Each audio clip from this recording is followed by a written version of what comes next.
Keir Starmer's Labour Party is once again facing serious questions about integrity and transparency, as yet another scandal has rocked his top team. Just months after accusations emerged against Chancellor Rachel Reeves, another senior Labour figure is now under fire, adding to the growing concerns about misrepresentation and dishonesty at the highest levels of government. With Labour presenting itself as the party of trust and accountability, these latest revelations couldn't come at a worse time. As scrutiny intensifies on Starmer's cabinet, the question now is, how deep does this go, and what does it mean for Labour's credibility? Stay tuned as we break down the latest controversy, the political fallout, and why this midweek bombshell is turning into one of the biggest embarrassments for Labour yet. But first, hit the like button and subscribe to the channel for more. Just a quick one to say we have new Labour t-shirts available on our website. You can check the link in the description or go to britishstand.com. The integrity of Keir Starmer's cabinet is once again under fire, as Business Secretary Jonathan Reynolds has been accused of falsely claiming to be a solicitor despite never actually qualifying for the role.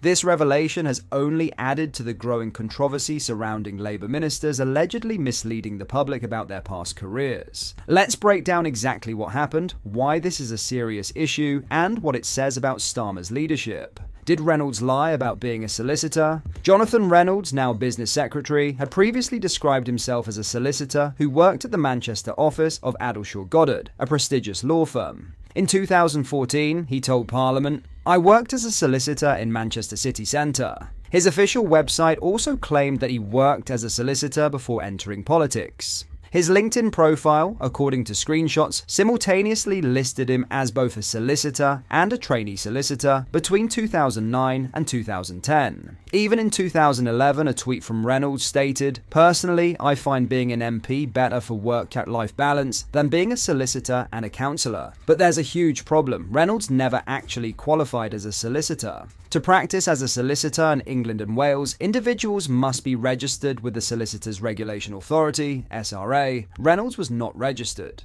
He had started a training contract, but he quit before qualifying so he could run for Parliament in 2010. In simple terms, he never became a solicitor, so why did he claim he was? Labour's weak excuses. Now that these allegations have surfaced, Labour's response has been far from convincing. Reynolds' LinkedIn profile has now been edited, removing any reference to him being a solicitor. Labour is claiming that his previous job description was simply a mistake, possibly written by a staff member.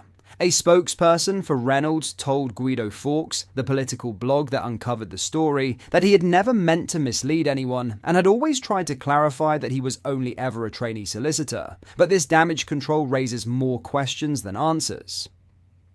If this was just a mistake, why did it appear multiple times over several years? On his website, in his LinkedIn profile, in a parliamentary speech, and even in an old tweet? Why did he not correct it sooner, especially given his long political career?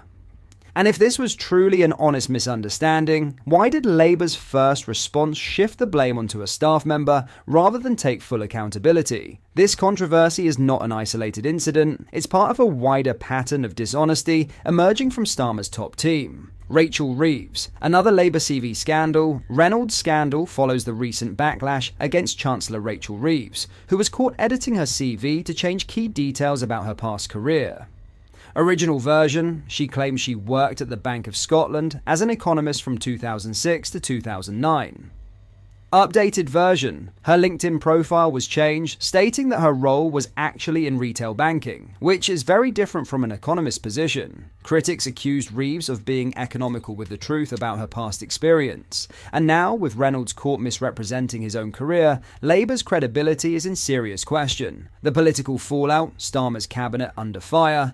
This scandal has already sparked a major backlash from the opposition. Shadow Justice Secretary Robert Jenrick slammed Reynolds, saying, "Reynolds was never a solicitor." Like the Chancellor, the Business Secretary fabricated his CV An archived version of Reynolds' website clearly stated that he worked as a solicitor at Addleshaw Goddard. The updated version, however, now admits that he was merely offered a training contract at the firm. So, which one is true? If he never finished his training, then calling himself a solicitor was completely misleading. This raises serious concerns about how Labour's top figures present themselves. Are they exaggerating their credentials to appear more qualified? If so, what else have they misled the public about? These latest revelations further damage Starmer's credibility. First, Rachel Reeves was caught editing her CV to make her experience sound more impressive. Now, Jonathan Reynolds has been caught falsely claiming to be a solicitor when he never actually qualified. Labour's excuses have been weak, shifting the blame instead of taking responsibility.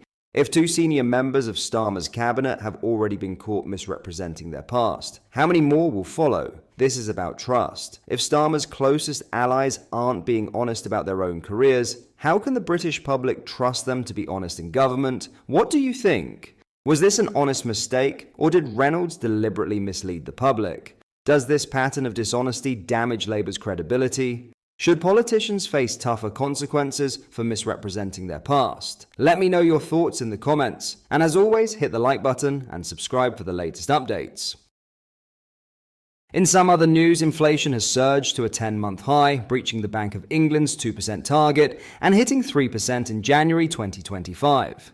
This marks a sharp rise from December's 2.5% and signals mounting economic pressure. Core inflation, stripping out volatile items like food and energy, jumped to 3.7%, fueled by rising airfares, fuel, and food costs, along with a major spike in private school fees following Labour's VAT hike. Schools swiftly passed the 20% tax onto parents, adding to household financial strain. Despite the inflation jump, Bank of England Governor Andrew Bailey insists rate cuts remain on track, with more expected throughout 2025. He attributes the UK's sluggish growth to global uncertainty and warns of supply-side challenges. However, analysts caution that surging pay growth and upcoming tax hikes, including increased national insurance and minimum wage rises, could stoke further inflation. With water bills set to soar by 26% in April and energy bills rising 5%, households face mounting costs. Some predict inflation could hit 3.7% by autumn, complicating the BOE's message that this inflation spike is merely a temporary hump. But despite inflationary pressures, economists argue the bank won't abandon its rate-cutting plans, betting that underlying inflation remains under control for now. Lastly, vandals have torched the decapitated head of a King George V statue on a barbecue during an Australia Day protest in Melbourne, shocking new footage reveals. The head, missing since June 2023, resurfaced in an Instagram video posted by activist groups Whistleblowers, Activists, and Communities Alliance and Disrupt Wars. The footage shows the severed royal head engulfed in flames atop a barbecue, with an Australian flag in the background. The activists captioned the clip "Cooking with King" and included hashtags like "Nonnox Invasion Day" and "Not Our King." The statue, located in King's Domain, was originally beheaded on the King's birthday holiday, June 10th. At the time, police reported the head was stolen and red paint splattered across the monument. Melbourne Lord Mayor Nick Rees called the damage extensive and warned that restoring the statue would be complex and costly for taxpayers. The headless statue remains standing while authorities search for those responsible. This latest act of vandalism follows a wave of attacks on statues across Victoria, including a recent incident in Ballarat Botanical Gardens. In another protest, a masked vandal posed with the severed head of Paul Keating while kneeling on Kevin Rudd's bust, wielding a sledgehammer and standing on the Australian flag. The perpetrator issued a defiant message. Victoria Police say return the heads. We say return the land to its rightful owners. The colony is falling. So, what are your thoughts on what we discussed in today's video? Let me know down in the comments. That brings us to the end of today's video. Hit the like and subscribe button for more British content. Oh, and don't forget to get your t-shirts at BritishStand.com. Link is in the description.